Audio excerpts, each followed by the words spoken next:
पहाड़ समाचार आप देख रहे हैं, आपके साथ मैं हूं चांदनी धवन और बात करेंगे हरिद्वार में रेलवे की लापरवाही की वजह से एक बड़ा हादसा हो गया। यहां ट्रेन से कटकर 4 लोगों की मौत हो गई। हादसा उस वक्त हुआ जब डबल लाइन पर ट्रेन का ट्रायल किया जा रहा था।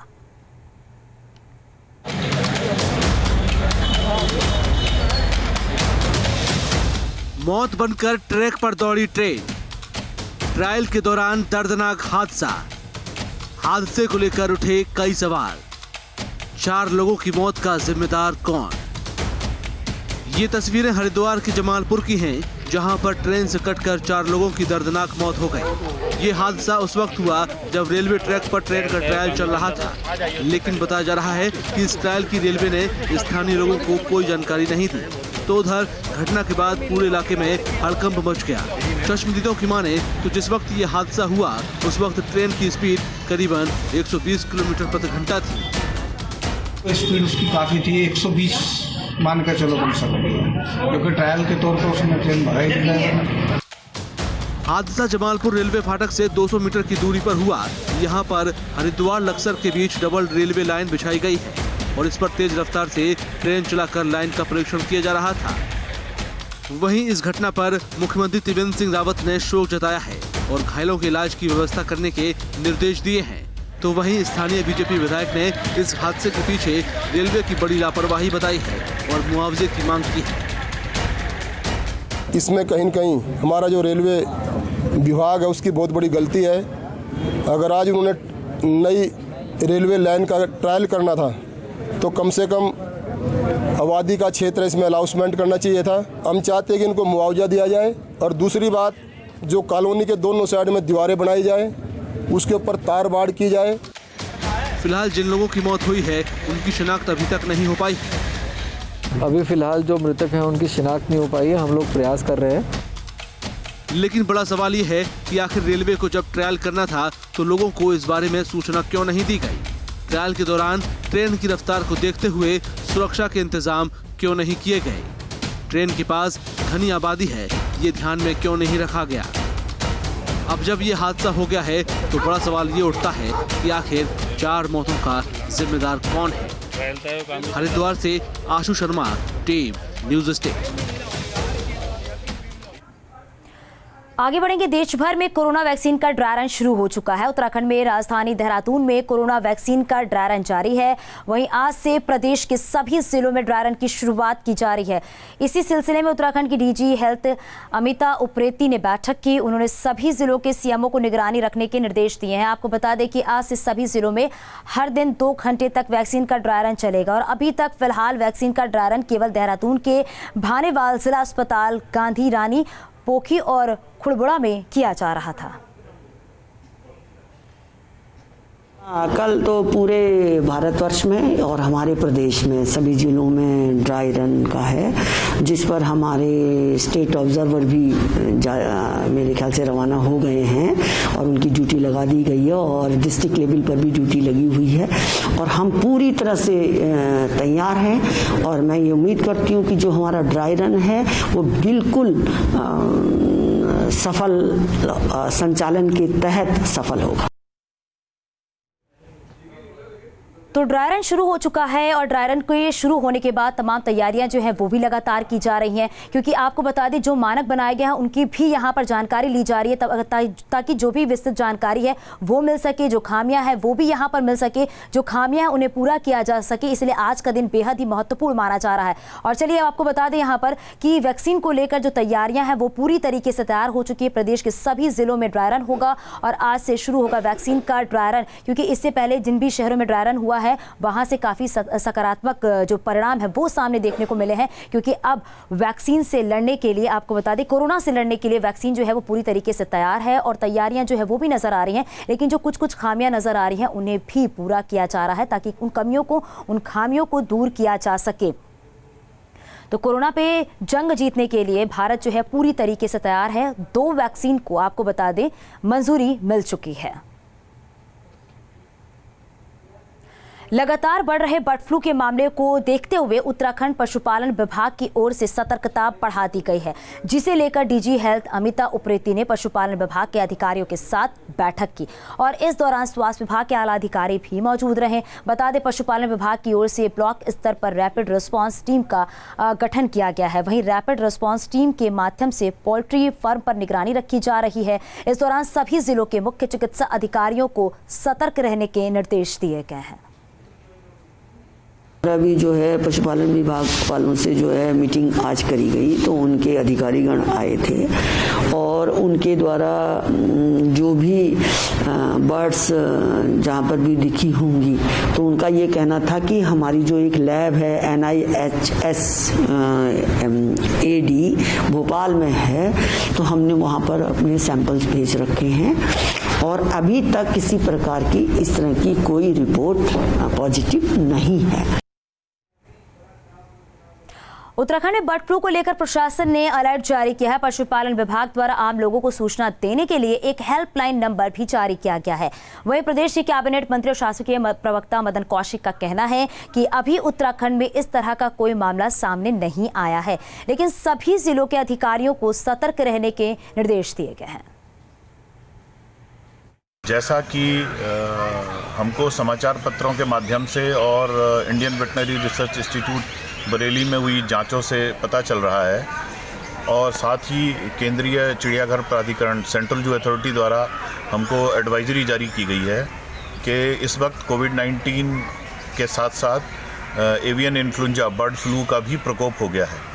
यह एक जूनोटिक संक्रामक डिजीज़ है जो कि एनिमल से ह्यूमन को भी होने की इसमें संभावना रहती है।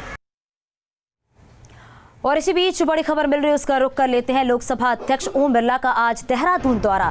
पंचायती राज विभाग की कार्यशाला में करेंगे शिरकत, पंचायत प्रतिनिधियों को करेंगे संबोधित। बड़ी खबर है इस वक्त की, पंचायत प्रतिनिधियों को करेंगे संबोधित। प्रेमनगर स्थित एक निजी होटल में होगा ये पूरा कार्यक्रम, एक दिन का होगा ये लोकसभा अध्यक्ष का दौरा, जो कि बेहद ही महत्वपूर्ण है। पंचायती प्रतिनिधियों को संबोधित भी करेंगे। प्रेमनगर स्थित एक निजी होटल में ये पूरा कार्यक्रम होगा और एक दिन का होगा लोकसभा अध्यक्ष का ये दौरा। बड़ी खबर है इस वक्त की, लोकसभा अध्यक्ष ओम बिरला का आज देहरादून का दौरा है। आगे बढ़ेंगे। उत्तरकाशी के मोरी ब्लॉक के हड़वाड़ी गांव में भूस्खलन होने से 3 मकान और एक अन्न का गोदाम धराशायी हो गया। इस घटना में एक महिला घायल हुई है, जिसे अस्पताल में भर्ती कराया गया है। ये घटना बुधवार को हुई, लेकिन गांव में संचार व्यवस्था की कोई सुविधा न होने की वजह से प्रशासन को गुरुवार को इसकी जानकारी मिली, जिसके बाद मौके पर पहुंचे अधिकारी और SDRF की टीम ने नुकसान का आकलन किया और प्रभावित लोगों को प्राथमिक स्कूल में शिफ्ट किया गया। जिस वक्त ये हादसा हुआ तब पूरे गाँव में हड़कंप मच गया और लोग अपनी जान बचाने के लिए घर छोड़कर दूर भाग गए।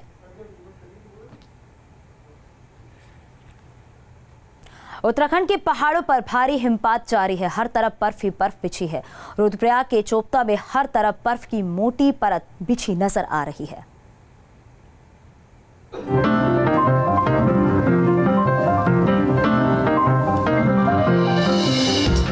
उत्तराखंड के पहाड़ों पर भारी हिमपात जारी है।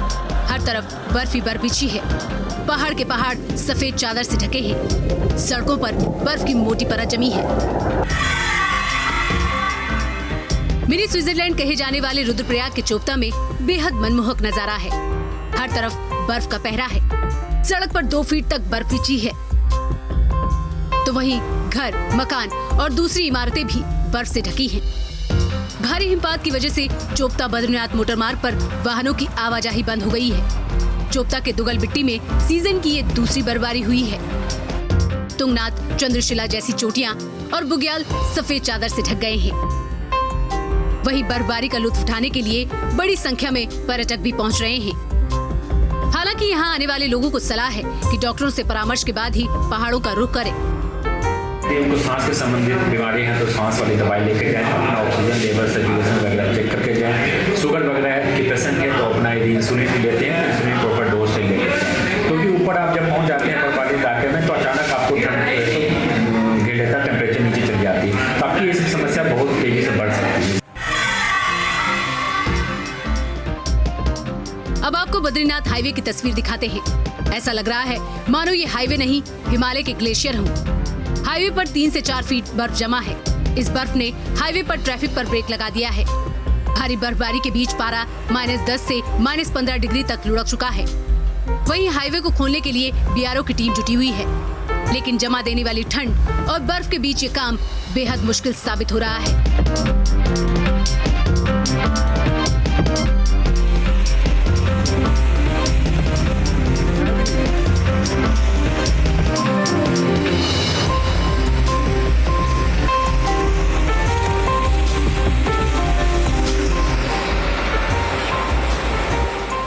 निचले इलाकों में हल्की धूप खिलने से राहत है। मौसम साफ होने के बाद बर्फ से ढके पहाड़ साफ दिख रहे हैं। तो मसूरी में भी कई दिनों के बाद लोगों को बारिश और ठंड से राहत मिली है। मसूरी में धूप निकलने से मौसम खुशनुमा हो गया।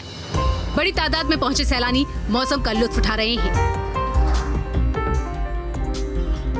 रुद्रप्रयाग से रोहित डिमरी, चमोली से नितिन सेमवाल और मसूरी से अमित के साथ टीम न्यूज स्टेट। पहाड़ों पर इन दिनों भारी बर्फबारी हो रही। चमोली में बद्रीनाथ हाईवे पर कई दिनों से बर्फबारी का दौर जारी है। बद्रीनाथ हाईवे पर करीब 3 से 4 फीट तक बर्फ जम गया है। बद्रीनाथ धाम में भारी बर्फबारी के बाद की तस्वीरें सामने आई हैं। मंदिर के चारों तरफ बर्फ ही बर्फ दिख रही है। ये सुंदर नजारा धूप खिलने के बाद और मनमोहक हो जाता है। तो तस्वीरें भी आपको दिखा रहे हैं। बद्रीनाथ में बर्फ जमी हुई है, लेकिन उसके बाद जब धूप निकलती है तो ये नज़ारा कुछ अलग ही नज़र आता है। बेहद खूबसूरत नज़ारा। तस्वीरें आपके टीवी स्क्रीन पर। बद्रीनाथ धाम में 3 से 4 फीट तक बर्फ जमी हुई है और ये तस्वीरें बेहद ही मनमोहक तस्वीरें हैं। प्रदेश सरकार ने बद्रीनाथ धाम की यात्रा करने वाले श्रद्धालुओं और स्थानीय लोगों को बड़ी राहत दी है। मार्ग के लिए नासूर बने लामगढ़ भूस्खलन जोन का स्थायी इलाज कर दिया गया है। 500 मीटर लंबे इस स्लाइड जोन की वजह से यात्रियों को भारी परेशानी का सामना करना पड़ता है। सरकार ने 107 करोड़ रुपए की लागत से इस स्लाइड जोन का स्थायी ट्रीटमेंट कर दिया है। अगले 10 दिन में इसे जनता को समर्पित कर दिया जाएगा। सीमांत जनपद चमोली में 26 साल पहले ऋषिकेश बद्रीनाथ नेशनल हाईवे पर पंडुकेश्वर के पास लामगढ़ में पहाड़ के दरकने से स्लाइड जोन बन गया। हल्की सी बारिश में भी पहाड़ से भारी मलबा सड़क पर आ जाने से हर साल बद्रीनाथ धाम की यात्रा अक्सर बाधित होने लगती है।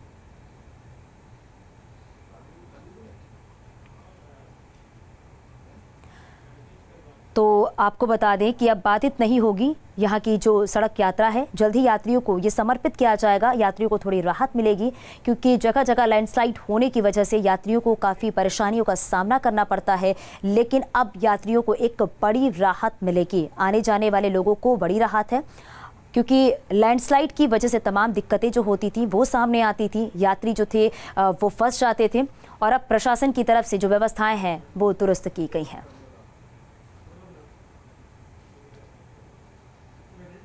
आगे भी खबरें जारी हैं। यहाँ रुकेंगे एक छोटे से ब्रेक के लिए, चलते रहो। ब्रेक के बाद बात करेंगे उत्तराखंड के सरकारी अस्पतालों में इलाज करना दिनों दिन महंगा होता जा रहा है। स्वास्थ्य विभाग की ओर से बजट में इजाफा होता है और हर साल करीब बजट में करीब 10% बढ़ोतरी होती है, जिसका सीधा असर मरीजों के इलाज पर पड़ रहा है। इसको लेकर खुद देहरादून के CMS डॉक्टर मनोज उप्रेती भी मानते हैं कि इलाज महंगा होने से मरीजों को दिक्कतों का सामना करना पड़ रहा है। ये जो है हर साल की तरह से 1 जनवरी से जो अस्पताल के यूज़र चार्जेस हैं उनमें हमेशा की तरह से 10% का इजाफा हो गया है। तो यह है कि जिस तरह से पर्चा पहले था वो 28 रुपये का हो गया है, और भी उसी तरह से जांचें जो हैं वो महंगी हो गई। तो गरीब मरीज को तो फ़र्क पड़ता ही है। पौड़ी में खेल विभाग ने कोरोना काल के 9 महीने बीत जाने के बाद अब शिक्षार्थियों के लिए प्रशिक्षण क्रीड़ा हॉल का खोल दिया है। सरकार की तय SOP के तहत खुले इस क्रीड़ा हॉल में फिलहाल राष्ट्रीय, अंतर्राष्ट्रीय और राज्य स्तरीय खेलों की तैयारी कर परीक्षार्थियों की ट्रेनिंग करवाई जा रही है, जिससे कोरोना का साया खेल प्रेमियों में ना मंड रहा है। वहीं कोरोना गाइडलाइन का पालन करते हुए खेल विभाग ने मेन गेट पर सैनिटाइजर की व्यवस्था की है और सोशल डिस्टेंसिंग का भी ख्याल रखा जा रहा है। से कोचिंग आरंभ कर दिया है, जिसमें पौड़ी गढ़वाल के अंतर्गत हमने badminton, table tennis, weight lifting और एथलेटिक्स के खेलों का हमने संचालन किया है।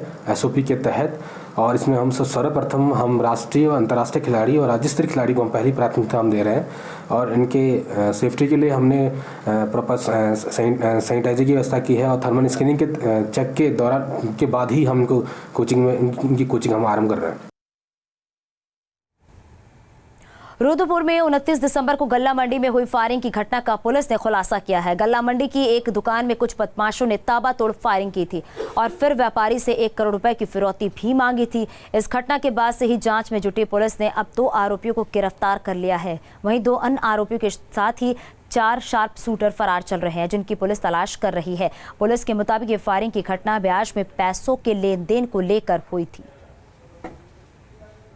में जो 2 योजना बनाने वाले जो बदमाश है उनको पुलिस ने गिरफ्तार कर लिया है और इसके अलावा उसके बारे में ये जानकारी मिली है कि बेसिकली जो ब्याज के काम को लेके ये जो रंजिश थी उसके कारण ही ये जो गोली की पूरी घटना है, ये गोलीकांड की घटना हुई है।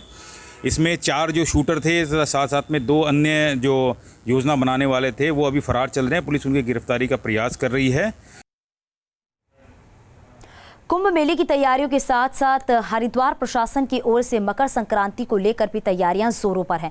प्रशासन 14 जनवरी के मकर संक्रांति स्नान को कुंभ के रिहर्सल के तौर पर देख रही है। कैबिनेट मंत्री मदन कौशिक ने बताया कि मकर संक्रांति के स्नान को लेकर किसी तरह की रोक टोक नहीं है। वहीं कुंभ की नोटिफिकेशन के लिए पूरे नियमों के तहत ही गाइडलाइन बनाई जा रही है। हमारा जो पर्व स्नान है वो 14 तारीख को आ रहा है। कुंभ स्नान 11 से होंगे, लेकिन इस पर्व स्नान में भी पूरी तैयारी हम लोगों ने की है और पर्व स्नान के अवसर पर कोई किसी प्रकार का प्रतिबंध जैसी चीज नहीं है। कुंभ मेले को चाइल्ड फ्रेंडली बनाने के संबंध में राष्ट्रीय बाल संरक्षण आयोग के चेयरपर्सन प्रियांक कानूनगो ने समीक्षा बैठक की। बैठक में उन्होंने मेले को चाइल्ड फ्रेंडली बनाए जाने को लेकर आयोग द्वारा जारी गाइडलाइन की और विभागों की समीक्षा की। बैठक में हरिद्वार जिलाधिकारी सी रविशंकर, एसएसपी सेंथिल, अबुदई कृष्णराज समेत जिला प्रशासन के कई मौजूद रहे। बैठक में बच्चों की सुरक्षा और बाल भिक्षावृत्ति को रोकने पर विचार किया गया। आज ये तय किया गया कि एनसीपीसीआर की जो चाइल्ड फ्रेंडली मेला आयोजित करने की गाइडलाइन है, जो चिल्ड्रन इन स्ट्रीट सिचुएशंस को, जो सड़क पे या भिक्षावृत्ति वाले बच्चों को किस प्रकार पुनर्वासित किया जाए, इसके लिए जो स्टैंडर्ड ऑपरेटिंग प्रोसीजर है उसका पालन करते हुए इस पूरे के पूरे मेला के आयोजन को चाइल्ड फ्रेंडली ढंग से आयोजित किया जाएगा। देहरादून में सीएम त्रिवेंद्र सिंह रावत ने मुख्यमंत्री आवास पर मुख्य सचिव, पुलिस महानिदेशक और शासन के उच्च अधिकारियों के साथ बैठक की। बैठक में मेला अधिकारी आयोजित कुंभ मेला के कार्यों की समीक्षा की। मुख्यमंत्री ने कुंभ मेले के सफल आयोजन और श्रद्धालुओं को सुविधा का ध्यान रखने के निर्देश दिए। सड़क, पुलों, पार्किंग स्थलों के निर्माण पर ध्यान देने को कहा।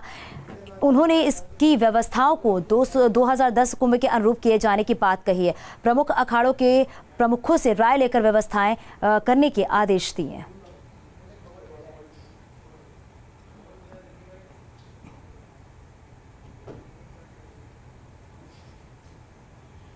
सीएम त्रिवेंद्र सिंह रावत ने प्रदेश के विकास कार्यों के लिए करीब 100 करोड़ रुपए की सौगात दी है। इसमें गृह, पेयजल, स्वच्छता, महिला सशक्तिकरण एवं बाल विकास, माध्यमिक शिक्षा, कृषि एवं कृषि कल्याण के लिए विकास कार्य शामिल हैं। इसके अलावा पर्यटन, आयुष, शहरी विकास के साथ महाकुंभ के लिए भी कार्य किए जाएंगे। हरिद्वार में लगने वाले कुंभ मेले के लिए होमगार्ड्स को कार 7 बाइक की जरूरत है, जिसको देखते हुए मुख्यमंत्री ने गृह विभाग के प्रस्ताव पर वाहन खरीदने के लिए 20 लाख की वित्तीय स्वीकृति दी है। शहरी विकास विभाग के तहत महाकुंभ मेला के तहत यहाँ पे आपको बता दें, मनी की रेती नगरपालिका को सॉलिड वेस्ट इंफ्रास्ट्रक्चर के लिए 114.92 लाख की स्वीकृति किए गए हैं और इसमें ही पहले किश्त के रूप में 46 लाख की राशि जारी की गई है। चंपावत में पर्ल हाउस कॉलोनी में पार्क निर्माण के लिए करीब 27.5 लाख रुपए मंजूर किए गए हैं।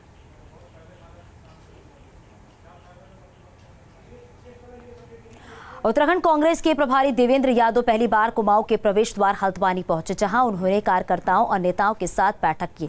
कार्यकर्ताओं और नेताओं ने बड़े ही गर्मजोशी से उनका स्वागत किया। अपने स्वागत को देखकर कांग्रेस प्रदेश प्रभारी कतकत नजर आए। इस दौरान मीडिया से बात करते हुए उन्होंने कहा कि 2022 के विधानसभा चुनाव में कांग्रेस जरूर फतह हासिल करेगी।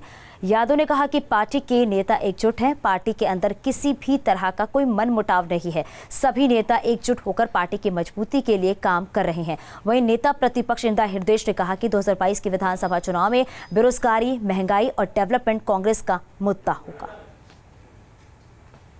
4 साल के भारतीय जनता पार्टी के राज से लोग उकता चुके हैं, परेशान हो चुके हैं, चाहे वो युवा हो, चाहे वो किसान हो, चाहे वो बेरोजगार हो। आज जिस तरीके का माहौल कांग्रेस के रुझान की तरफ जब मैं देख रहा हूँ पूरे चुनाव में, अप्रत्याशित एक जोश, एक जुनून खास तौर पर युवाओं में मैं देख रहा हूँ और मुझे लगता है कि 2022 का जो चुनाव रहेगा तो कांग्रेस पूरी तरीके से मजबूती के साथ आगे बढ़ेगी। और अभी के इस बुलेटिन फिलहाल के लिए बस इतना है, लेकिन खबरें जारी हैं, पर न्यूज स्टेट के साथ।